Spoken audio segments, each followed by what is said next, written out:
ne kemi mësuar në fakt në historinë tonë të mbijetojmë, dhe ja kemi dalë shumë mirë të mbijetojmë, por historikisht nuk kemi mësuar asnjëherë dhe nuk dim asnjëherë të bashkëpunojmë.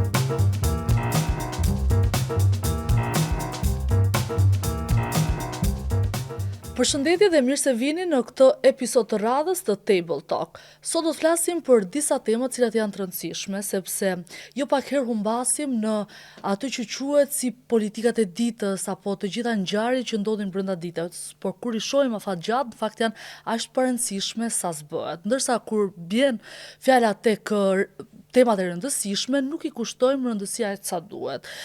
Sot në podcast do të kem Ornela Çuçin, e cila do të jetë dhe do të flasim për disa tema të rëndësishme që do të fillojnë që nga natyra, raporti i Shqipërisë apo i shqiptarëve me natyrën, por ndoshta edhe për gjitha rreziqet që ka sot dhe i paraqiten sot botës, por dhe për tema si arsimi në Shqipëri e në vendet më të rëndësishme të globit. Ornela, faleminderit që erdhe. Faleminderit shumë ti që më ftove, edhe faleminderit shumë që në fakt edhe vendosni në fokus tema që ndoshta nuk janë ky aktualiteti i përditshëm, Ranëburg, Sranëburg, që është bërë tashmë i rëndomt në Shqipëri. Sigurisht që kjo në afat shkurt dhe në afat gjatë e gjithë situata politike në Shqipëri ka interes, por nga ana tjetër ne kemi haruar që ka një interes shumë të jashtëzakonshëm sot. Edhe tema të tilla si arsimi, mjedisi, të cilat nuk na impaktojnë sot dhe mbaron sot, na impaktojnë për brezat e ardhshëm. Se ky planeti jon është si një shtëpi me qira. Ne kemi marrë tani e përdorim, por dikujt do t'ja lëm një gjenerate dhe disa gjeneratave të ardhshëm. Nëse nuk e mirëmbajmë, do të thotë që nuk do të ketë ata një jetë të cilësore. Por edhe arsimi, nëse ne nuk fillojmë të bëjmë një mendësi ndryshme në të punuarit në arsim sot në Shqipëri, dhe është emergjente. Jemi duke i parë çfarë po ndodh në Shqipëri, jemi duke i parë çfarë po na jep rezultat të gjitha testet botërore që ndodhin, por do të shohim shumë më tepër në të ardhmen dhe do të kemi shumë deficienca në të ardhmen.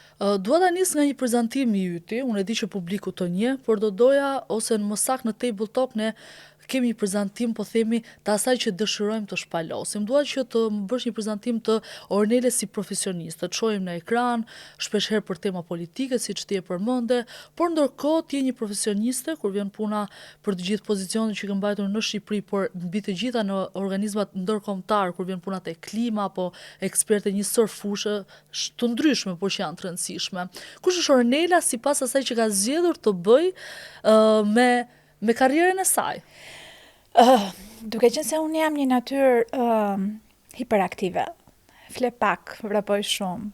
Njerëzit që janë afër meje thonë që na morë mend ndonjëherë nga mënyra ime shumë aktive të jetuarit, por dhe të punuarit mbi të gjitha.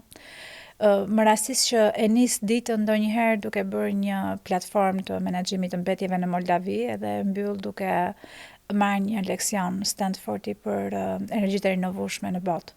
Kështu që në kuadrin profesional, një nga arritjet e mia më të mëdha në fakt është pjesëmarrja në fondet më të mëdha si pjesë shumë aktive e bordeve të tyre të mjedisit në botë, me dy qëndrime relativisht shumë të mira që kishin të bënin me gratë në mjedis, me pjesëmarrjen e grave në vendimmarrje në mjedis, dhe pjesëmarrjen e vendeve në zhvillim në mënyrë aktive në këtë vendimmarrje, jo vetëm për të marrë fonde, por në një farë mënyrë për të rritur kapacitetet e tyre për të menaxhuar të fonde, dhe e gjithë kjo në fakt u kororzua në një moment në vitin 2020 me një po themi çmim që më dha nga Global Environmental Facility si një nga 7 gratë me më shumë impakt në mjedis në botë për 10 vjeçarin e fundit, që ishte një nga arritjet më të mëdha të mia profesionale dhe bazuar në cilin vazhdon edhe puna ime sot në fakt, edhe rrjetin që kam vendosur dhe aty ku jam aktualisht duke punuar në të gjithë botën dhe pothuajse shumë pak në Shqipëri. Dhe do të pyes. Në fakt për gjithë ata që të njihnin ose thoje emrin tënd, lidhej me pozicionet që kishin mbajtur në Shqipëri. Ndërkohë që në një nga searchet që po bënim një nga temat e një dokumentari, pikërisht me fondet për cilët ti përmend, më rastis të gjej emrin tënd edhe u kuriozova, sepse domethënë firma jote ishte në shifra shumë të mëdhaja që ndoshta në Shqipëri as që konceptohen, dhe ti ke këtë fuqinë, po ndërkohë në Shqipëri nuk është se dihet kaq shumë, po themi. Si është të jesh ai njeriu që firmos, që ke në dorë të marrësh vendime, që firma jote vlen disa qindra mijëra e raste shumë të mëdhaja monetare. Si është ti dhe të jetosh në Shqipëri një pjesë të mirë të kohës? Në fakt, edhe me dashje, unë nuk e kam përmendur shumë këta në Shqipëri. Me shumë dashje, madje. Sepse në Shqipëri, së pari keq kuptohesh për këtë, dhe së dyti pastaj atakohesh. A ka ndodhur kjo me ty? Po, patjetër. Unë kam humbur shumë çka në momentin që kam humbur një investim të gjatë në karrierën time për këtë shkak. Në kohën që u mësua fakti që unë kisha një impakt në fondet globale të mjedisit, të cilën në fakt nuk e kisha shfrytzuar asnjëherë për çështje personale. Kam shfrytzuar vetëm për rajonin, për vendet që më përfaqësoja, dhe nuk kam përfaqësuar pak, po kam përfaqësuar gjitha vendet e Azisë Qendrore dhe Europës Lindore. Dhe ja kam dalë në 2 mandate që nga 0.4% të fondeve globale që vinin në këtë rajon, sot janë 14%. Me shumë agresivitet pozitiv në ngritjen e zërit që ky është një rajon që ka nevojë patjetër dhe duhet mbështetur me patjetër. Dhe në fakt në Shqipëri kjo ndoshta ne e lidhim gjithmonë marrjen e fondeve me korrupsionin për mënyrë jetese. Edhe fillon pasaj të atakosh se mendojnë që ti ke në dorë interesa cilat mund t'ju shkojnë në interes të tyre.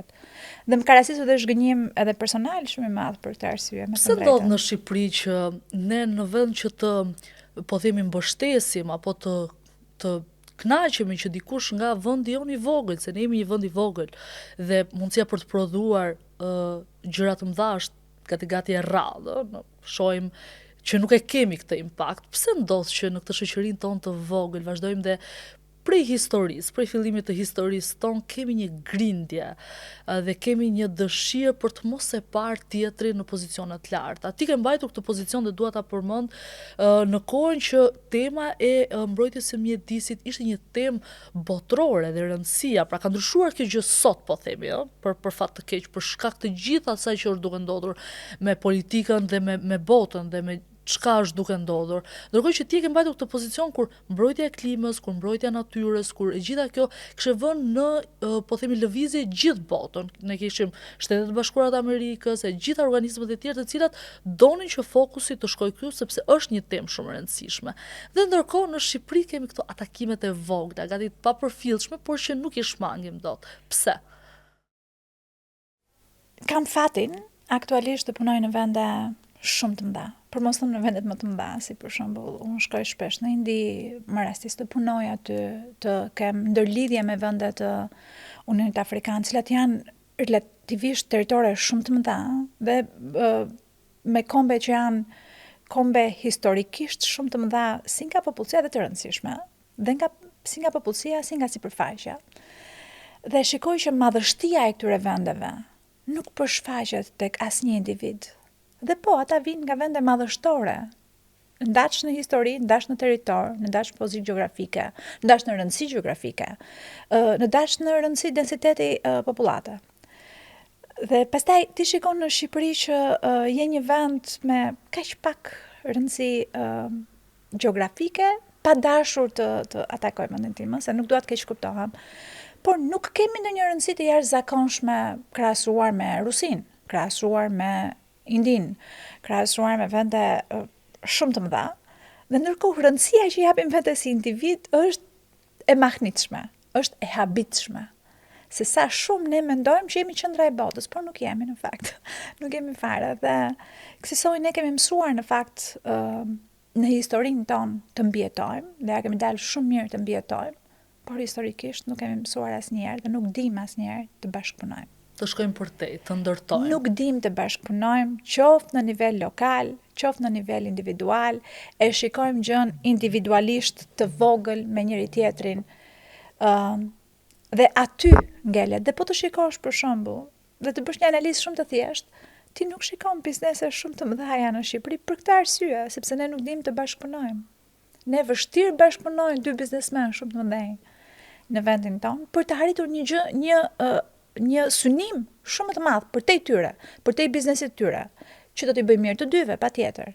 E shikon shumë pak në Shqipëri, ndërkohë që në gjithë botën këtë e shikon tashmë rëndom dhe e shikon edhe vendet bashkëpunojnë për t'ia dalë.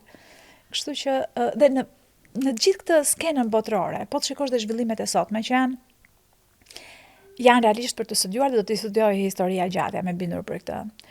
Ti shikon që janë vende të cilat të gjitha vendet tashmë e kanë bërë tutje diplomacin dhe janë shumë të tepër në prakticitet. Dhe mënyra se si sot bota po zhvillohet, po janë qartazi të gjitha vendet në 3 grupime.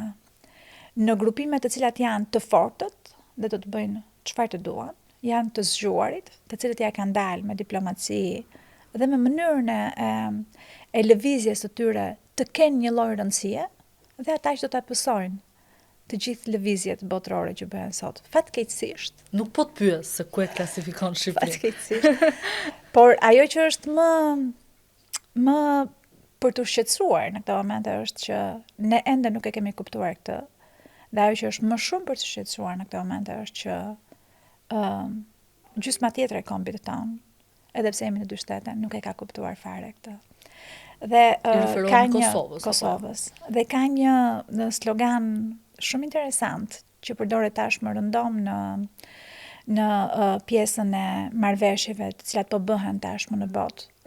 Referoj këtu Ukrainën dhe pjesëmarrjen ose më saktë mos pjesëmarrjen e Europës në asnjë prej tryezave të diskutimeve, që zakonisht nëse nuk je pjesë e tavolinës, do të jesh pjesë e menus, do të jesh pjesë e pjatës. Dhe kështu u tregua në fakt. Europa nuk ishte pjesë e tavolinës, rrezikon të jetë pjesë e pjatës, nëse nuk do të luaj fort, nuk do të zgjohet fort nga burokracia me cilën është duke lëvizur. Dhe Ukraina për më tepër, duke që mos qenë fare pjesë e këtyre bisedimeve, rrezikon patjetër të jetë pjesë e pjatës. Cilat janë rreziqet që ti sheh në gjitha këto po themi takime pune në cilat zhvillon? I fundit ishte vetëm pak ditë më parë në Indi, në cilat po themi ka pjesëmarrës nga të gjithë bota dhe janë ekspertë, janë njerëz të rëndësishëm, janë politikan, janë njerëz të fushave të ndryshme. Cilat janë rreziqet që po i kanoset sot apo që sot po përball bota? Si është duke ndryshuar, se ne dëgjojmë shpesh të flitet, jo aq në Shqipëri, sepse siç e tham në nisje të këtij podcasti, ne merremi me gjërat e vogla të konsumimit të ditës. Po ndërkohë nëse ndjek mediat botërore, nëse merr në konferencat më të rëndësishme europiane apo amerikane, ti shikon që janë duke ndodhur gjërat në skenën politike. Doja të pyes pak për rreziqet. Të pyes sepse jo vetëm nisur nga ndryshimi i klimës, që është një nga problematikat realisht të ditëve të sotme do dua të ndalen, por edhe më gjërë. Unë ta nis, e thash dhe pak më parë ndërkohë, kam filluar me iniciativën time një kurs të ri në Stanford për sa i përket energjive dhe mënyrës të riorganizimit të botës bazuar tek ky parametër, tek energjia, dhe është shumë interesante. Ta shikosh se si lëviz 73% e të gjitha investimeve në botë shkojnë për energji. 73% e konsumit botëror shkon për energji. Dhe nuk flas vetëm për elektrikën, po flas për energji transporti, për atë që konsiderohet energji lëvizse në një farë mënyrë. Dhe po të shikoni edhe mineralet që janë tashmë temë diskutimit. Bëhet fjalë patjetër për energjinë, sepse ne po zbulon e gjithë bota energjitë janë më pak të kushtueshme, të cilat përkthehen në elektricitet, të cilat përkthehen në makina elektrike, por ka nevojë patjetër për një rezervë mbajtje të kësaj energjie, siç është litiumi, dhe është mineral i cili është tashmë në pjatën e diskutimeve, që unë thash. E gjithë bota po ndryshon bazuar në siç ka ndryshuar dhe më parë, në hasetet e tyre ekonomike. Thjesht më parë ka qenë underground, tani është më e dukshme. Poshtë, po themi, e pa parë nga të gjithë komunitetet, sot është shumë e dukshme dhe shumë e përshfaqshme. Për 2 arsye, sepse ata që kanë ardhur sot në pozicione drejtuese janë biznesmen, mbi të gjitha, dhe e thon hapur interesin e vendit të tyre, nuk po flasin për interesin vetjak, flasin për interesin e vendit të tyre, bazuar në lëvizjet botërore që aktualisht po ndodhin, por dhe janë dhe shumë në një farë mënyrë dhe kërkojnë dhe ta tregojnë këtë dhe ta demonstrojnë këtë, dhe ne jemi duke e parë. Në herën e fundit që unë isha në kongres geopolitik dhe ishte një nga më interesantët dhe është më i madhi aktualisht Resina Dialogue i bërë në jugun global, kam kohë që shikoj që ka një aktivizim shumë të madh të gjithë vendeve të jugut global, të cilat duan tashmë të kenë një ripozicionim botëror. Diku tek 70% të resurseve humane dhe pothuaj kaq dhe të resurseve natyrore ndodhen në jugun global, ndërkohë që 80% e zhvillimit, kryesisht financiar, botëror ndodhet në veriun global. Dhe i gjithë veriu global ka shfrytzuar jugun global për të përdorur për këto. Dhe ata kanë filluar tashmë të riorganizohen ndryshe. Nga ana tjetër, Kina ka punuar në gjitha këto vitet e fundit në një mënyrë që është realisht për të studiuar dhe është duke u studiuar aktualisht. Para 2 viteve, kur për herë të parë në LSI fillova të mendoj për të blerë një kurs për të djegur online, se si autokracitë me ekonomi liberale kanë një zhvillim të paparë më parë dhe shumë të menjëhershëm dhe stabil dhe një zhvillim komplet ndryshe nga demokracitë me ekonomi liberale. Dhe tashmë kjo ka filluar të diskutohet dhe të studiohet realisht në për universitetet dhe për think tankët më të mëdha në botë, ti shikon që ndoshta i gjithë rendi botëror është duke ndryshuar për këtë arsye. Për arsye ekonomike kryesisht që bazohen kryesisht tek mineralet, por edhe tek lëndët e para dhe tek energjia, tek ajo që i duhet botës që të shkojë tutje. Në këtë mënyrë Kina, duke qenë si superfuqi, tashmë po lëviz shumë më shpejt se që e gjithë bota kishte menduar. Europa ndërkohë, duke qenë një organizim burokrat kryesisht, por që ndoshta nuk e ka lexuar siç duhet më parë të gjithë situatën, është duke u ripozicionuar dhe ajo që mua më bën më shumë përshtypje nga të gjitha është që në asnjë moment deri tani në këtë diskutim të vitit të fundit, unë nuk e kam dëgjuar Europën të flasë për paqe. Por për herë të parë, shikoj që Europa ka një mobilizim të menjëhershëm përtej çdo burokracie që ka të bëjë me mobilizimin e saj ushtarak. Ndoshta kjo do të reflektojë për mirë për gjithë rajonin. Kjo do të reflektojë për keq për gjithë rajonin. Por një gjë është e sigurt. Çfarë ndodh jashtë fshatit tonë të vogël që quhet Shqipëri, nuk do të ngelet vetëm në përtej kësaj. Pra ne do të duhet ndoshta të mendojmë realisht se si do të mund ta ridimensionojmë veten tonë aty ku jemi, në qendër të Ballkanit, dhe duke qenë vendi më i paqët i Ballkanit, ndoshta do të mund të kemi një tjetër përqasje për t'i ofruar botës në këtë moment. Mos harrojmë që jemi zonë buferike. Ballkani është parë gjithmonë si një nga qendrat, zonat buferike shumë fragjile. Kështu që Tani nuk ndodh vetëm jashtë nesh. Duhet të kthej Çdo gjë që ndodh jashtë do të reflektohet është edhe normale. Duhet të pyes tani për të ardhur dhe për të zbritur në këtë që ti konsideron fshat dhe në fakt është kur i referohemi. Nuk e kam me konotacion negative, Jo, kam me e kam fjalën që është i vogël si territor. Si territor, ashtu dua të referohem. Po dua të pyes pak në raport me atë që është fusha jote kryesore, po themi që është mjedisi. Si janë shqiptarët në këtë raportin që kanë me natyrën? Edhe dua të pyes për një nga nisma që ka patur bujë dhe zhurmë në Shqipëri ishte qesja fundit. Konsideroj që do t'i jepë i fundim të gjithë problematikat që ajo solli. Po ndërkohë shohim me sy të lirë nëse bëjmë një shikim në supermarketet apo në shtëpitë gjithsecilit që nismat në Shqipëri merren, kanë një bujë të madhe kur prezantohen, po kur vjen puna te zbatueshmëria kemi probleme thelbësore. Pse? Si e trajtojmë ne mjedisin fillimisht, se po e ndaj në dy pjesë. E trajtojmë siç trajtojmë pothuajse çdo gjë. Ole, o sa mirë me qenë shqiptar, ole, kaq. E kemi detin shumë të bukur, e kemi territorin shumë të bukur, ne krenohemi me të. Por deti pas shtatorit nuk e mendon njeri që ka nevojë, është aty, kaq, nuk shkojmë përtej kësaj. Ne harrojmë që nuk është vetëm për të shfrytzuar deti, duhet edhe të mbrohet. Nuk është vetëm për të shfrytzuar natyra, duhet edhe të mbrohet. Pa gjetur këtë parametrin ose më saktë ekuilibrin e brisht midis mbrojtjes së natyrës dhe zhvillimit të një vendi, qoftë edhe për turizëm, që nuk është një zhvillim i cili e ndot rrënjësisht. Do të duhet që ta humbasim një moment dhe nuk do të flasim dot më ole o sa mirë me qenë shqiptar.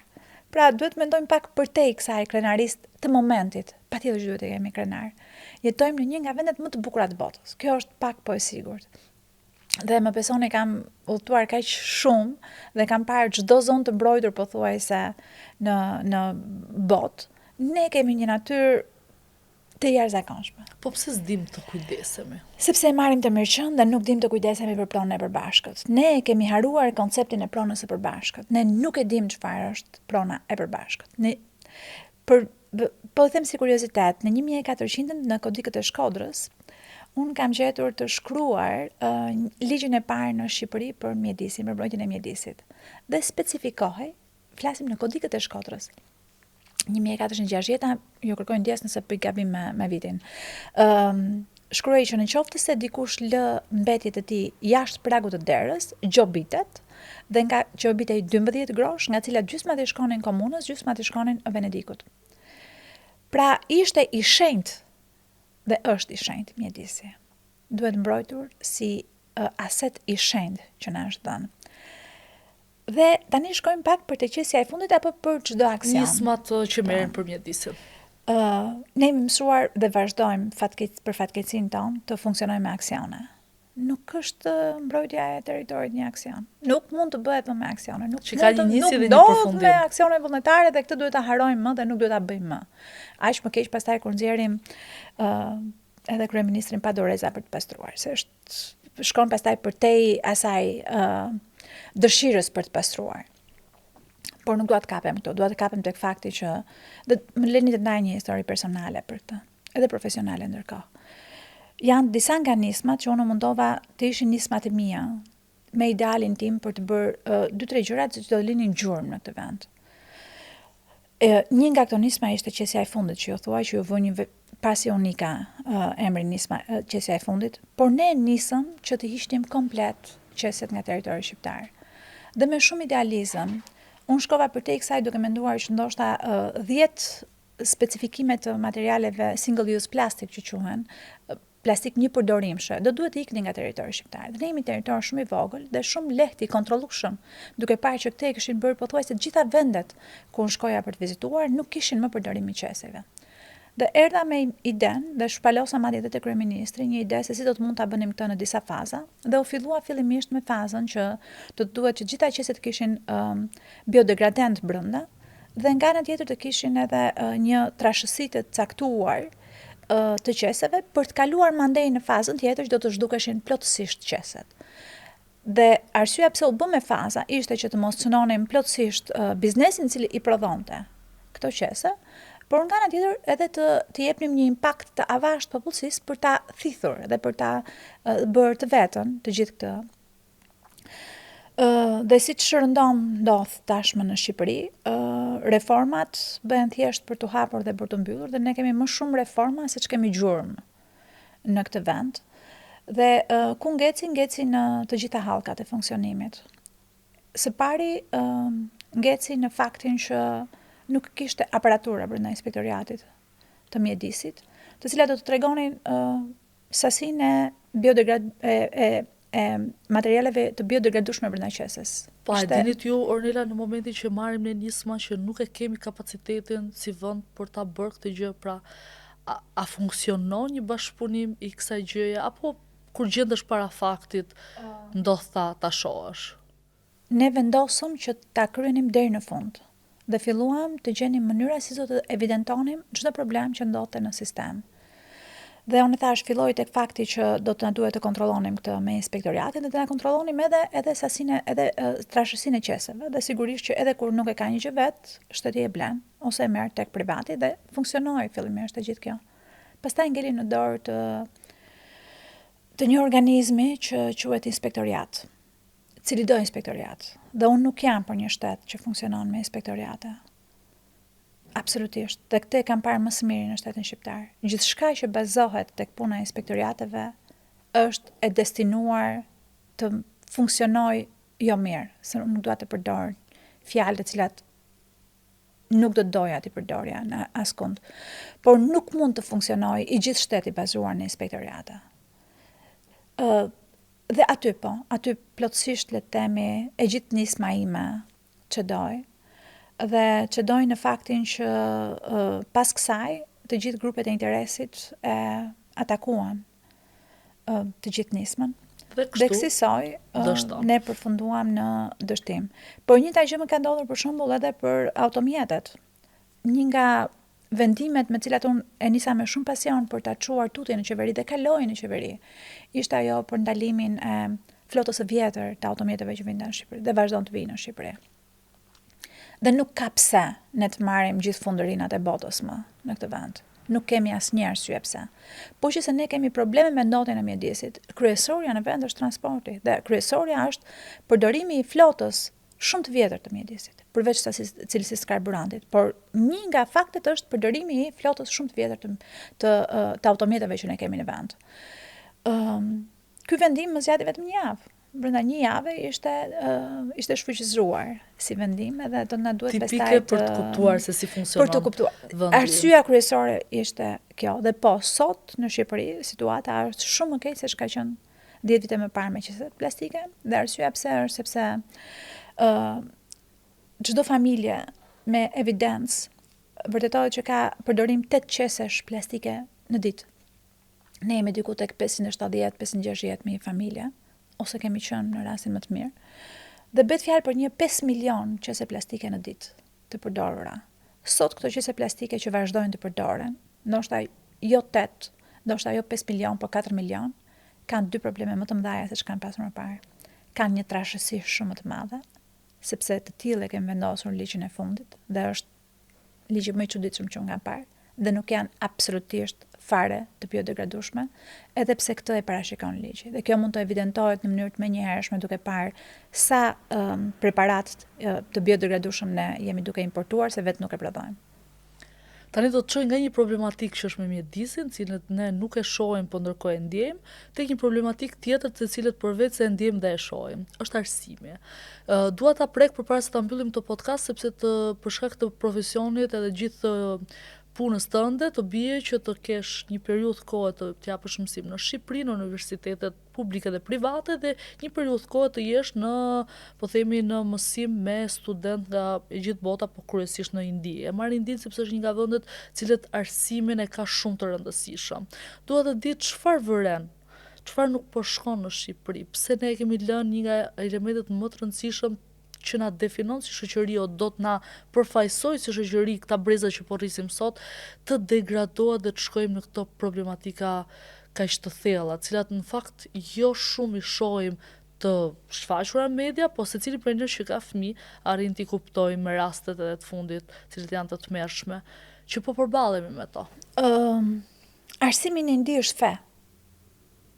Është i shenjtë. Pedagogu është i shenjtë.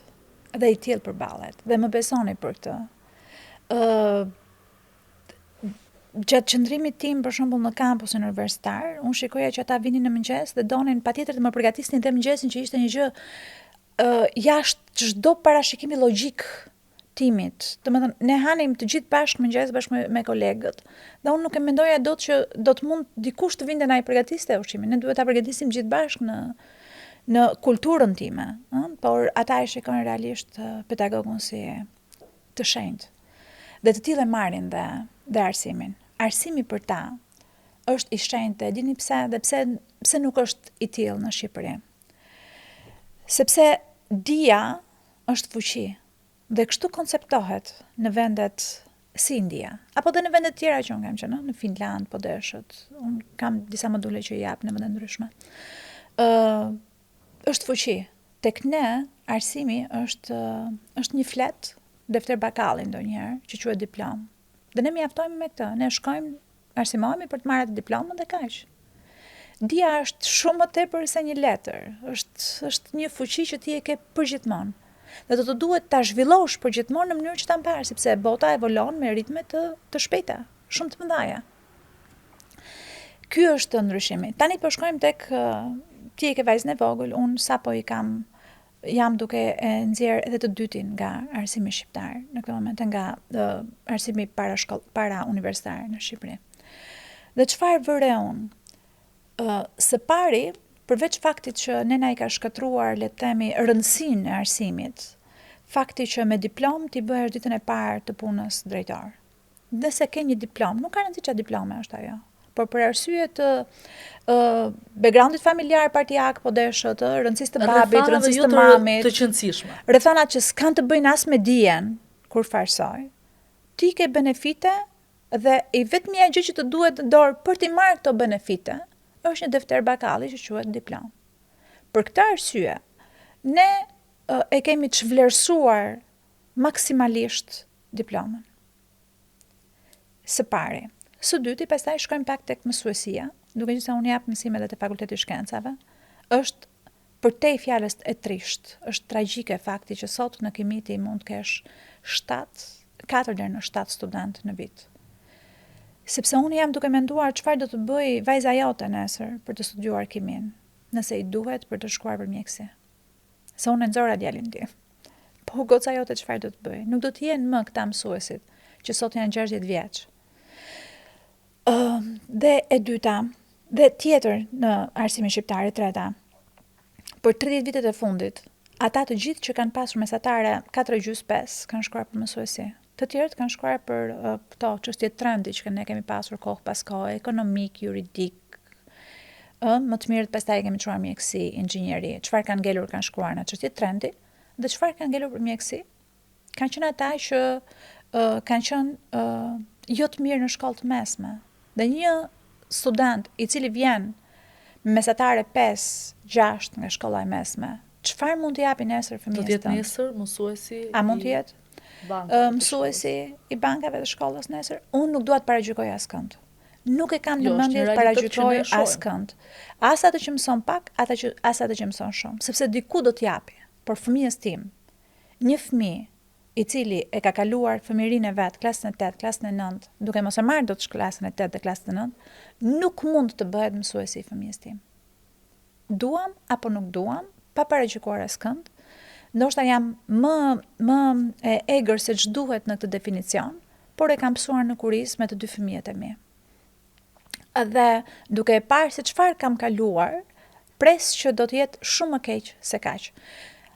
Dhe kjo është rasti që ne nuk na duhet thjesht të mendojmë që kur vinë zgjedhjet, ne kemi një armatë të madhe me mësues, të cilët duhet na shërbejnë për vota. Nuk është ky rasti. Duhet patjetër të hiqet dhe të lëvizet ky koncept nga secila do parti që vjen apo ikën nga pushteti. Mësuesi duhet i jepet shenjtëria që i takon. Nëse nuk i jepet shenjtëria që i takon, ne nuk do të dalim dot asnjëherë të nxjerrim brez të vërtet të dijshëm në vendin tonë.